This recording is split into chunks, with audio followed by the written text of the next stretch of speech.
усмешките, гадостите и купнежите, решения верни и грешките. Живота въпрос на усещане, което в момента подсещаме, че няма по-голям недоимък от цялото това пресищане. Ненавиждаме, обиждаме, на всяка цена всичко искаме, а щом го получим се вкисваме, започваме да се потискаме. Човеците нямат насищане. Веднъж ми каза баща ми, а всъщност само шепата пръст. Отгоре кръст над тях ще остане. Трупат и мане, уплашени от чуждата тъжна окаяност. Капана на своята собствена низост, изгубени търсят колаемо, гледат смаяно гладния, докато давят се в пластината си, във водовъртежа на суетата си.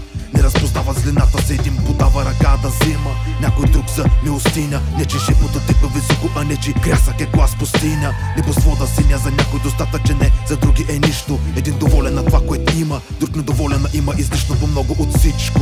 Виж го, но преди да искаш да си като него, замисли се това, ти ли си или е просто твоето его. Представи се, че реалността е концепция или понятие е бегло. Ще има ли файда от суетата, или ще е поредно ненужно тегло? Дали знаят какво е за сиромаха в питата хляб? И има ли някакво съотношение, разлика и контраст между бедния и богатия, ако втори е фактически сляп и не забелязва суетата, както казва Еклесиаст? Колко още дни ще сме под яркото светещо кълбо? Колко отговори има, но няма такива на въпроса защо?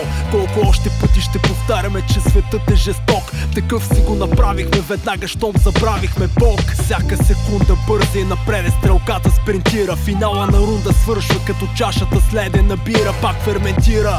И човек трябва да се брани и пази от разни врани, чувъркащи на дълбоко рани и язви. За тази магарешка кашица използвам синя метличина. Оздравя или изравам съкровища от тунела в Царичина.